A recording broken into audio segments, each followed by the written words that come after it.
Hi hello welcome to தேடி செல்வி channel. So இந்த video என்னென்னு பார்த்தீங்க அப்படின்னா, நான் வந்து இந்த வளையல் பற்றி நான் போட்டிருப்பேன். இந்த வளையல் பற்றி தெரியணும் அப்படின்னா தேடி செல்வி சேனலில் வந்து கோல்டு சேவிங் டிப்ஸ் அப்படின்னு சொல்லிட்டு பிளேலிஸ்ட் இருக்குது. ஸோ அதில் போய் பாருங்கள். இந்த மாதிரி வளையல் வந்து சூஸ் பண்ணாதீங்க அப்படின்னு நான் சொல்லியிருப்பேன். இதில் இருக்கிறதெல்லாம் பாருங்கள், இப்படி பிஞ்சு பிஞ்சு வருதா. ஸோ இதில் கிளியராக தெரியுதா என்னென்னு தெரில, நல்லாவே வந்து பிஞ்சு வருது. இதில் ஆல்ரெடி பார்த்தீங்க அப்படியே பாதி போயிடுச்சு. ஸோ இதை வந்து நான் பற்ற வைக்கலாம். நான் வந்து நகை ஆசாரிட்ட தான் வந்து எங்கள் வீட்டிலேருந்து மேக்ஸிமம் வந்து செய்வாங்க. ஸோ அவங்கள்ட்ட கொடுத்து என்ன பண்ணலாம் அப்படின்னு சொல்லிட்டு கேட்டிருந்தேன். இதெல்லாம் வந்து இந்த செயின் இருக்குல்ல, ஸோ இந்த மாதிரி இருக்குல்ல, இதெல்லாம் வந்து நம்ம சேரீயில் வந்து பிடிச்சி இழுக்குது. அதனால் இதெல்லாம் என்ன பண்ணலாம் அப்படின்னு சொல்லிட்டு அவங்கள்ட்ட கேட்டப்போ அவங்க சொன்னாங்க, இதெல்லாமே பற்ற வைக்கலாம். இந்த கேப்லலாம் வந்து கோல்டு, ஸோ தங்கத்தை ஊற்றி நம்ம பற்ற வச்சோம் அப்படின்னா கொஞ்சம் வந்து டிசைன் வந்து மங்கின மாதிரி இருக்கும். அது இல்லாமல் 1 கிராம் போல் வரும் எக்ஸ்ட்ரா அப்படின்னு சொன்னாங்க. இந்த வளையல்லேருந்து ஆல்ரெடி இப்போ விழுந்த இது பாருங்கள், நான் இப்போ எடுக்கும் போதே ஒரு இது விழுந்துருச்சு. இது மாதிரி நான் போட்டேன், ஒரே ஒரு டைம் தான் இது வந்து யூஸ் பண்ணியிருக்கேன். யூஸ் பண்ணும்போதே இப்படி நொறுங்கி வரவும் நான் விட்டுட்டேன். இது எப்படி நான் ரெகுலராக வந்து யூஸ் பண்ணும்போது எவ்வளோ வந்து இதே மாதிரி மில்லிகிராம் வந்து எவ்வளோ வந்து எனக்கு லாஸ் ஆகும். அதனால தான் நான் இந்த வளையலை வந்து சரி போட்டு எப்படியோ லாஸ் தான் ஆக போகுது, அதனால் நம்ம வந்து என்ன பண்ணலான்னு சொல்லிட்டு நகை ஆசாரிகிட்ட வந்து கேட்டேன். இந்த வீடியோவில் பார்த்தீங்க அப்படின்னா எனக்கு வந்து நகை ஆசாரி வந்து சொன்னாங்க, நெக்ஸ்ட்டு வந்து வளையல் எடுக்கணும் அப்படின்னா இந்த டிப்ஸ்லாம் ஃபாலோ பண்ணிக்கோங்க. ஒரு சில டிப்ஸ்லாம் வந்து சொன்னாங்க. ஸோ அது என்னன்னு சொல்லிட்டு இந்த வீடியோவில் வந்து சொல்கிறேன். இருக்கிறதுலே பார்த்தீங்க அப்படின்னா செயின், இந்த பிளெயினாக இருக்க செயினுக்கும் பேங்கிளுக்கும் தான் வந்து வேஸ்டேஜ் வந்து கம்மி.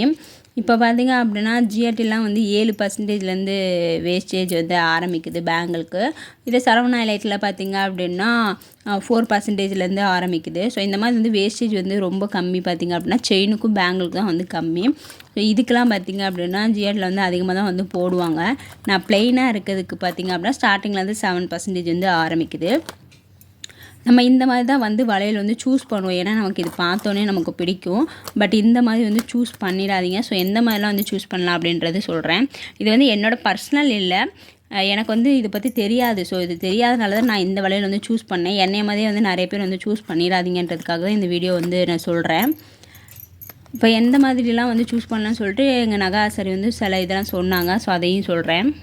இப்போ லைட் வெயிட்டாக இருக்கும். ஸோ அந்த பேங்கிள் வந்து நல்லா தான் உழைக்கும். பட் பார்த்திங்க அப்படின்னா இடையில வந்து இந்த ஜாயின் பண்ணுறோம்ல, இந்த இடத்துல வந்து ஸ்க்ரூ மாதிரி வச்சுருப்பாங்க. இந்த மாதிரி ஸ்க்ரூ மாதிரி வச்சாங்க அப்படின்னா அது வந்து கைக்கு வந்து நல்லா அடக்கமாகவும் இருக்கும். ஏன்னா இந்த முழி வந்து நிறைய பேருக்கு வந்து பெருசாக இருக்கும் இந்த முழி, ஆனால் இந்த இடத்துல வந்து கம்மியாக இருக்கும். ஸோ அப்படி இருக்கவங்களுக்கு பார்த்திங்க அப்படின்னா அந்த ஸ்க்ரூ டைப் இருக்குல்ல, அது வந்து யூஸ் பண்ணலாம். ஸோ அது மாதிரி யூஸ் பண்ணாலும் லைஃப் வந்து நல்லா வரும். ஆனால் அந்த ஸ்க்ரூவில் பார்த்தீங்க அப்படின்னா அது ஓப்பன் பண்ணும் போது நம்ம டப்புன்னு விடக்கூடாது. விட்டோம் அப்படின்னா ரெண்டாக உடஞ்சிற மாதிரி இருக்கும். ஏன்னா லைட்டாக தான் வந்து அந்த பற்ற வச்சுருப்பாங்க. அதனால் அந்த ஸ்க்ரூ மாடல் வந்து யூஸ் பண்ணலாம், அது வந்து லைஃப் வரும் அப்படின்னு சொன்னாங்க. இன்னொன்று பார்த்தீங்க அப்படின்னா இந்த வளையல்லே மேலே வந்து பால்ஸாக வந்து வச்சுருப்பாங்க, ரவுண்டாக அந்த பால்ஸ் மாதிரி இந்த மாதிரி. ஸோ இந்த மாதிரி டைப்பு இதெல்லாம் வந்து வாங்காதீங்க. ஸோ இதெல்லாம் வாங்கினோம் அப்படின்னா நமக்கு வந்து எப்படியுமே லாஸ் ஆகிட்டே தான் இருக்கும். ஏன்னா ட்ரெஸ்ஸில் வந்து அந்த பால்ஸ் வந்து பிடிச்சி இழுக்கும். ஸோ எனக்கு பார்த்திங்க அப்படின்னா இந்த மாதிரி வந்து உழுவுதா, ஸோ அதே மாதிரி எல்லாத்துலேயும் வந்து விழுந்துகிட்டே இருக்கும். நமக்கு வந்து எப்படியும் வந்து 200 மில்லிகிராம் வந்து எப்படியுமே நமக்கு லாஸ் ஆகும். அதுவும் இல்லாமல் பார்த்திங்க அப்படின்னா ட்ரெஸ்ஸில் வந்து பிடிச்சி இழுக்கும். ஸோ அந்த மாதிரி இருக்க வளையல் வந்து சூஸ் பண்ணாதீங்க. அப்புறம் முக்கியமாக பார்த்தீங்க அப்படின்னா இந்த சர்ஃபேஸ் இருக்குல்ல, ஸோ சர்ஃபேஸ்னால் இந்த மேற்புறம் வந்து பிளெயினாக இருக்கிற மாதிரி பாருங்கள். ஆல்ரெடி பார்த்திங்க அப்படின்னா வளையல்லே வந்து டிசைன் கொடுத்துருப்பாங்க. ஸோ அந்த மாதிரி இருக்க டிசைனாக பார்த்து வாங்குங்க. வளையல்லே டிசைன் கொடுத்துருந்தாங்க அப்படின்னா அதோட லைஃப் வந்து கொஞ்சம் அதிகமாக வந்து வரும். இந்த மாதிரி எக்ஸ்ட்ரா வந்து பற்ற வைக்கிறாங்க அப்படின்னா அதோட லைஃப் வந்து வராது. அதனால் அந்த மாதிரி இருக்கிறது பார்த்திங்க அப்படின்னா அவாய்ட் பண்ணிடுங்க. ஸோ அந்த மாதிரி சர்ஃபேஸ் வந்து ஸ்மூத்தாக இருக்கா அப்படின்றத பாருங்கள். இன்னொன்று பார்த்திங்க அப்படின்னா இந்த எனாமல் இருக்குல்ல, ஸோ இந்த எனாமல்னால் இந்த கலரிங் வந்து ரொம்ப அதிகமாக வந்து ஊற்றிருக்காங்களா அப்படின்றதையும் பார்த்துக்கோங்க. ஏன்னா அதுவே வந்து எக்ஸ்ட்ரா வெயிட்ன்ற மாதிரி இருக்கும். அது இல்லாமல் வந்து அது போயிடுச்சு அப்படின்னா அதோட டிசைன் எல்லாமே வந்து போகிற மாதிரி இருக்கும்.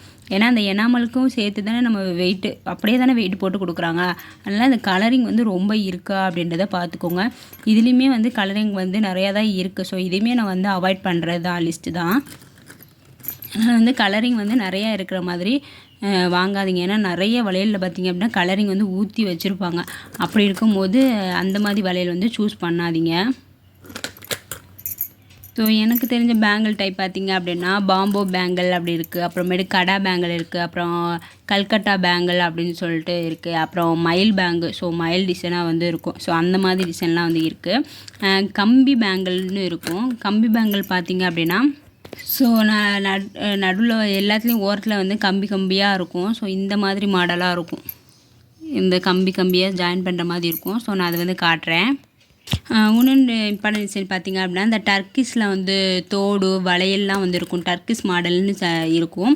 ஸோ அந்த மாடலில் பார்த்திங்க அப்படின்னா எல்லாமே வந்து உடையிற மாதிரி இருக்கும், லைட் வெயிட்டில் இருக்கிற மாதிரி இருக்கும். ஸோ அந்த மாதிரி இருக்கிறதெல்லாம் வந்து அவாய்ட் பண்ணிடுங்க. துபாய் மாடல்னு இருக்கும். ஸோ அதுவுமே வந்து அவாய்ட் பண்ணிடுங்க. ஏன்னா வந்து அது சீக்கிரம் வந்து லைஃப் வந்து முடிஞ்சிடும். ஸோ அந்த மாதிரி இருக்கும்போது அந்த மாதிரி வளையல் தோடு இதெல்லாம் வந்து சூஸ் பண்ணாதீங்க. ஏன்னா பார்க்க லைட் வெயிட்டாக இருக்கும், இருந்தாலும் டப்புன்னு உடையிற மாதிரிலாம் வந்து இருக்கும்.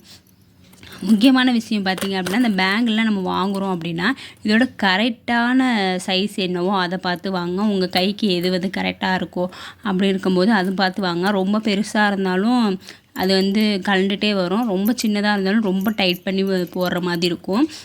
இது மாதிரி இதெல்லாம் வாங்குறீங்க அப்படின்னா உள்ளே வந்து பிளாஸ்டிக் இந்த மாதிரி நான் வச்சுருக்கேன் பார்த்தீங்களா, இந்த மாதிரி பிளாஸ்டிக் வந்து உள்ளே வந்து செட் பண்ணிடுங்க. ஸோ அது மாதிரி செட் பண்ணிட்டீங்க அப்படின்னா அது வந்து வளையாது. இது ஏதாவது ஃபங்க்ஷனுக்குன்னு சொல்லி தான் வாங்கினேன். பட் இந்த மாதிரி மேலே இருக்கும்போது நம்ம அந்த ஒரு ஃபங்க்ஷன் கூட போட முடியாது. ஸோ இது ட்ராபேக்கே அதுதான். இது ஃபுல்லாக இந்த இதெல்லாம் எலும்பிக்குச்சு. அந்த இதெல்லாம் வந்து ஃபுல்லாக வந்து மாட்டி மாட்டி இழுக்குது ட்ரெஸ்ஸில். இதெல்லாம் எலும்பி நம்ம கையில் வந்து கிழிக்குது. ஸோ இந்த மாதிரி இருக்கிறத வந்து தயவு செஞ்சு வாங்காதீங்க, ரொம்ப வந்து அவாய்ட் பண்ணிடுங்க. ஸோ சிலவங்களுக்கு பார்த்திங்க அப்படின்னா இந்த முழி வந்து உள்ளே போகாது, பட் அந்த வளையல் இந்த இடத்துல வந்து கரெக்டாக இருக்கும். அப்படி இருக்கவங்களுக்கு பார்த்திங்க அப்படின்னா இந்த ஸ்க்ரூவில் இங்கே ஸ்க்ரூ இருக்கும், திறந்துட்டு திரும்பி மூடுற மாதிரி இருக்கும். ஸோ அந்த மாதிரி டைப் போட்டிங்க அப்படின்னா கரெக்டாக இந்த இடத்துலையே வந்து நிற்கும், உங்களுக்கு அதுக்கப்புறம் இங்கே வந்து வராது. ஸோ அந்த மாதிரி இருக்கிற டைப் வந்து வாங்கினீங்க அப்படின்னா உங்களுக்கு போடவும் ஈஸியாக இருக்கும், அதோட லைஃப்மே வரும். நம்ம உள்ளே போட்டு எடுக்கும்போது தான் அதோட டேமேஜ் ஆக வாய்ப்பு இருக்குது வளையல். மேக்ஸிமம் வளையலோட சர்ஃபேஸ் பார்த்திங்க அப்படின்னா ப்ளைனாக இருக்க மாதிரி பாருங்கள். அந்த வளையல்லே வந்து நிறைய வந்து டிசைன் கொடுத்துருப்பாங்க. அந்த எல்லா டிசைனுமே வந்து நான் உங்களுக்கு காட்டுறேன் ஒவ்வொன்றா. முக்கியமான விஷயம் பார்த்திங்க அப்படின்னா நீங்கள் வளையல் போடுறீங்க அப்படின்னா தேங்காய் எண்ணெய் இல்லை சோப்பு ஏதாவது வந்து யூஸ் பண்ணிக்கோங்க. ஸோ அந்த மாதிரி யூஸ் பண்ணிங்க அப்படின்னா வளையல் போடுறதுக்கு ஈஸியாக இருக்கும். கலட்டும் போதுமே அந்த மாதிரி யூஸ் பண்ணிக்கோங்க. கலட்டுறதுக்குமே வந்து ரொம்பவே ஈஸியாக இருக்கும். ஸோ வளையல் வந்து டேமேஜ் ஆகாமல் இருக்கும். ஸோ இந்த மில்லிகிராம் வேறு நான் சேவ் பண்ணணும். சேவ் பண்ணிவிட்டு இது பண்ணணும். இதை வந்து நான் அந்த வீடியோ போடும்போது நிறைய பேர் வந்து கமெண்ட் பண்ணியிருந்தீங்க, ஒன் டைம் இன்வெஸ்ட்மெண்ட்டில் போடுங்க அப்படின்ட்டு. நானுமே அதுதான் நினச்சிட்ருக்கேன், ஒன் டைம் இன்வெஸ்ட்மெண்ட்டில் போடுவோம் அப்படின்ட்டு. பட் நான் அந்த கடைக்கே நான் கொண்டு போனேன். அவங்கள்ட்டே கொண்டு போய் கேட்டப்போ வந்து சொன்னாங்க, இது மாதிரி நாங்கள் சர்வீஸ் பண்ணி தரோம், ஆனால் எக்ஸ்ட்ரா கிராம் ஆகிறதுக்கு மட்டும் நீங்கள் வந்து தந்துருங்க அப்படின்னு சொன்னாங்க. 10 days ஆகும் அப்படின்னு சொன்னாங்க. ஸோ அது எதுக்கு நம்ம வெயிட் பண்ணிட்டு நம்ம ஆசாட்டே கேட்போம்.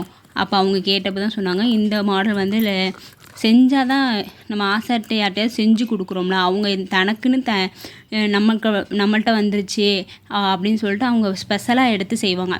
இதே நம்ம கடையில் வாங்கினோம் அப்படின்னா அவங்க மிஷின் இது தான் 100 இதில் ஒன்று இது வந்து இப்படி மாட்டோம். 100மே வந்து இப்படி தான் இருக்கும். ஏன்னா நம்ம அந்த பிடிச்சிருக்குன்னு சொல்லிட்டு அந்த டைமில் எடுத்துருவோம். ஆனால் இது ரொம்பவே வந்து லாஸ் தான். ஸோ அப்போ தான் அவங்க அந்த டிசைன்லாம் வந்து சொன்னாங்க. நான் எந்த மாதிரி டிசைன்லாம் வந்து எனக்கு காட்டினாங்கன்றதையும் நான் வீடியோவில் வந்து நான் காட்டுறேன். ஸோ ஸ்கிப் பண்ணாமல் பார்த்துக்கோங்க. இதில் காட்டுற மாடல் எல்லாமே வந்து எனக்கு ஆசாரி வந்து காமிச்ச மாடலு. ஸோ இதெல்லாம் எனக்கு அனுப்பிவிட்டாங்க. இந்த மாடல் எல்லாமே வந்து லைஃப் வரும் அப்படின்னு சொன்னாங்க. ஏன்னா அவங்க ஸ்பெஷலாக வந்து நமக்குன்னு செஞ்சு தரும்போது அதோட லைஃப் வந்து நல்லா வரும். ஒரே பேங்கிளில் வந்து டிசைன் இருக்குது அப்படின்னா அதோட லைஃப் வந்து நல்லா வருங்க. இந்த மாதிரி எனாமல்லாம் வச்சுருக்கல, ஸோ இந்த மாதிரிலாம் வந்து அவாய்ட் பண்ணிடுங்க. அப்புறம் முள்ளாக இருக்கிற மாடலுமே வந்து அவாய்ட் பண்ணிடுங்க. இதெல்லாம் பார்த்திங்க அப்படின்னா ஒரே பேங்கிளில் வந்து செய்கிற டிசைன் வந்து சூஸ் பண்ணுங்கள். லைஃப் வந்து நல்லாயிருக்கும். மேக்ஸிமம் வந்து எனாமல்லாம் இருக்குல்ல, ஸோ அதை வந்து அவாய்ட் பண்ணிடுங்க. இதெல்லாம் பார்த்திங்க அப்படின்னா எனாமல் தான் இருக்குது. அப்புறம் அந்த ஸ்க்ரூ இருக்குல்ல, ஸோ இந்த டைப் வந்து யூஸ் பண்ணுங்கள். இந்த பால்ஸ்லாம் வச்சு ஏதாவது டிசைன் வந்து வச்சு பற்ற வச்சுருக்காங்க அப்படின்னா அந்த மாதிரி டிசைன் வந்து யூஸ் பண்ணாதீங்க. அந்த மாதிரி டிசைனுமே வந்து நல்லா வந்து பிஞ்சிட்டே வரும், நம்ம ட்ரெஸ்ஸெல்லாம் பிடிச்சி இழுக்கிற மாதிரி இருக்கும். மேக்ஸிமம் பார்த்திங்கன்னா ஒரே வளையலில் வந்து டிசைன் எப்படி கொடுத்துருக்காங்களோ அந்த மாதிரி வளையல் வந்து சூஸ் பண்ணுங்கள். அந்த மாதிரி இருந்துச்சு அப்படின்னா அதோட லைஃப் வந்து நல்லா வரும். எனக்கு ஆசாரி பார்த்திங்க அப்படின்னா சில டிசைன்லாம் வந்து காமிச்சாங்க, அதை தான் உங்க கூட வந்து நான் ஷேர் பண்ணியிருக்கேன். இப்போ நான் காமிச்ச மாடல்லே உங்களுக்கே ஒரு ஐடியா கிடைக்கும். ஸோ இந்த மாதிரி வளையல்லாம் வாங்கக்கூடாது அப்படின்றது. ஸோ இந்த மாதிரி கம்பி வளையல்லாம் வந்து வாங்காதீங்க. இந்த மாதிரி ஒரே வளையலில் டிசைன் கொடுத்துருக்காங்க அப்படின்னா வாங்குங்க. ஓகே, இந்த வீடியோ வந்து உங்களுக்கு பிடிச்சிருக்கும்னு நினைக்கிறேன். இந்த வீடியோ பிடிச்சிருந்துச்சு அப்படின்னா தேரடி செல்வி சேனலை சப்ஸ்கிரைப் பண்ணுங்கள். தேங்க்ஸ் ஃபார் வாட்சிங். பாய்.